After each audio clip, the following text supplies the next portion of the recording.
the issue of the time lag between when you sign for a debt, for a loan, and when you implement. We have had a number of sessions with the MDAs who are actually implementing programs which are funded through loan. And during our interaction, one of the things which is coming out is that Treasury, you go ahead and sign loans before assessing their capacity to implement. And that's why at times there's that delay in terms of implementation. I would want to hear whether there are any plans to involve some of these departments as you sign for these loans. What we see so far is that there are many reasons for the slow uptake. Sometimes we have issues on wailing. It has to do with MDA, where they engage in a project without having sought the wailing. So we get a loan, implement, and along the way they realize the contractor cannot access the site. So we are now saying we should not proceed without that.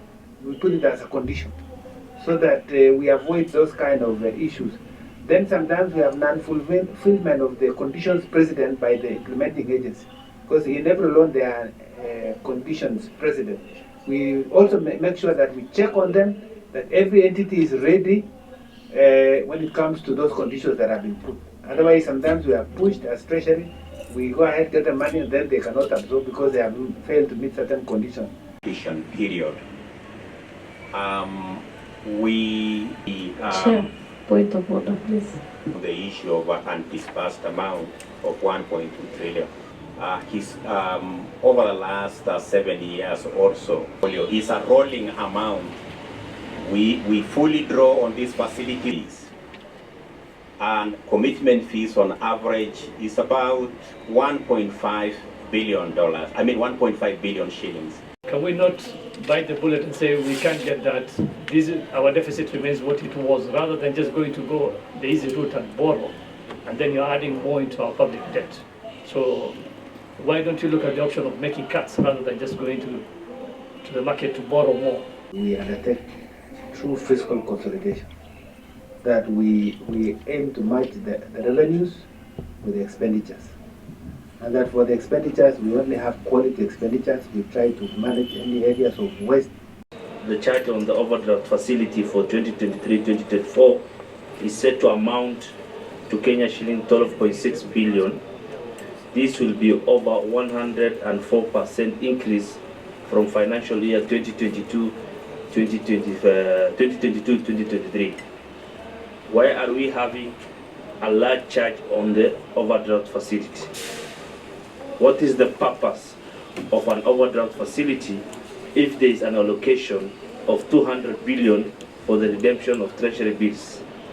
Also, can you account for the use of Kenya shilling 200 billion allocated for the redemption of Treasury bills in the financial year 2023-2024 and financial year 2024-2025 under the program-based budget? I was trying to work out the figures that we have here. If you look at page 8, if you add, we have 2.56 trillion. This is the CFS. I will draw your attention to the budget that is submitted to Parliament now. The total revenue is 3.354 trillion. So if we take 2.56 as percent of 3.3, we get 61%. It means for every 100 shillings of revenue, 6 shillings is going to be used to deal with the. Yeah. Now, when we focus, when we leave we leave out A in A and focus on tax revenue. From the financial year 2020 to 2001 to the financial year 2004-2005, the CFS expenditures are expected to double, adding to a total of Kenya shillings 1 trillion. This significant growth highlights the escalating financial obligations and reducing fiscal space. We need an explanation to this and how you're going to get out of this mess. We have outlined 3 main strategies which are under implementation. One is that we pronounce ourselves to the need to undertake active liability management operation, which means replacing expensive and risky debt with relatively cheaper debt, both in terms of the currency mix and also interest cost.